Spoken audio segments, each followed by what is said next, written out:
Remember the cop who decided to rip the prosthetic leg off of a black male suspect who, by the way, committed no crime? Remember that? Well, now there's a $50 million lawsuit and another update to this tragic story. Here's the first video. I thought I was gonna die in this situation, All of this was excessive, was malicious, and moreover, it violated his rights. A black disabled man says he was the target of police excessive force and wrongfully arrested in a violent encounter caught on camera. Because it was horrifying and there was nothing I could do but just accept the pain. The only reason why they stopped him is because of the color of his skin. 48-year-old Waverly Lucas is an amputee with only one leg. He's accused Suffolk County police on Long Island, New York, of injuring him, taking his pain medicine for his amputated leg, and taking his leg away from him, leaving him to crawl on the ground to get around. He was made to crawl out of the precinct, and was removed back to the same hospital and had to stay overnight. That's when he was diagnosed with the fractured orbital due to the arrest. Now, Lucas is seeking accountability for what happened to him and has found a lawsuit worth $50 million. You see, they wanted to take away his dignity. They wanted to strip him of his humanity because they themselves do not value people like Mr. Lucas. But you see, we do. We value Mr. Lucas. We know that humanity has nothing to do with status or how much money you make. We know that humanity has absolutely nothing to do with how another person may perceive you. There's more video, here it is. Lucas says he just pulled up to the Gulf gas station in Windeck, New York, a suburb of Long Island, on August 18th of last year. And as he was getting out of the car preparing to go inside, he was putting on his prosthetic leg. That's when Suffolk County police officers Michael Casey and Michael Renna approached him, asked him for his ID, and accused him of urinating in public. There's no evidence of that. What's clear is that he had stopped his vehicle and he was attempting to put his leg on so that he could walk into the convenience store. And there's nothing else other than that. Lucas began recording the police encounter on Facebook Live. The video shows what happens next when police became physically aggressive with him. According to the lawsuit filed over the incident, an officer placed Lucas in a chokehold, then grabbed his arms and wrenched them. After pulling his arms and handcuffing him, Lucas was shoved towards the police car to be placed in the back seat.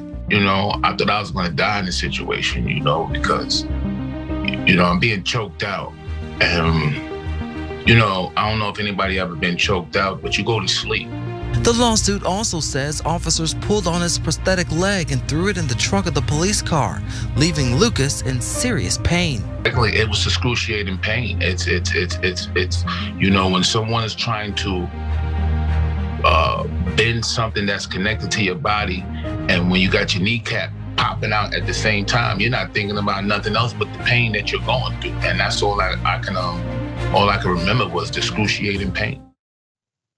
That's what these coward-ass cops did to a man who has one leg. They created a false pretext of saying, well, the engagement was due to him urinating in public. The evidence is contrary to their written record.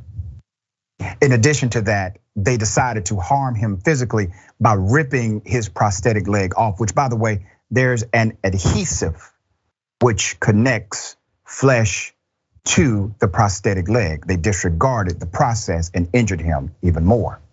And then they decided to make him crawl at the police precinct to embarrass him because they are sick individuals. Let's put up a picture here of Mr.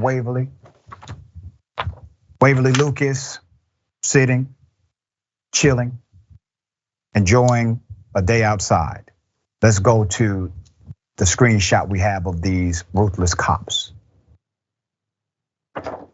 These ruthless cops who decided to rip the prosthetic leg off of this young man. They threw it into the trunk of their police cruiser. Now, what are some solutions here? How can we as a community of thoughtful, caring individuals stop this kind of madness in our local area? Well, one, you can make sure that your local city, your county, that they have a robust and powerful Citizens Review Board. That's number one. A Citizens Review Board that actually has subpoena power is a great deterrent to this kind of madness. Now, check with your local community. I mean this. Check with your local community to see if you have a real Citizens Review Board. And if you do not, it's time to get one. And don't let them create some kind of subcommittee that has absolutely no power to do a damn thing. That committee, that Citizens Review Board, must have subpoena power in order to be effective. All right, Ms. Burbank, thoughts here? Yeah, we value Mr. Lucas, and this shouldn't happen to anyone. This shouldn't have happened to him, and it's sad that we live in a country where love, upholding community, and having compassion are some of the most radical things you can do in America today. $50 million is the amount on this lawsuit, and if you're a taxpayer and you're not someone who already cares about, community safety and alternatives to policing, when we have police departments that are frequently using excessive force and getting into these lawsuits for discrimination and excessive force, you also have a vested interest in this, because these dollars, they're not coming out of the pockets of the police officers involved. They're coming out of local and state budgets. Those are your tax dollars. And so even if for no other reason you support addressing injustice in policing, you should, because it's your money. That's right. And listen, don't get upset when a black person says defund the police, but you don't get upset when the police actually defund the police, okay? That doesn't connect. So make sure you're consistent in your message. If you are anti-defunding the police, you should be on my side on this story.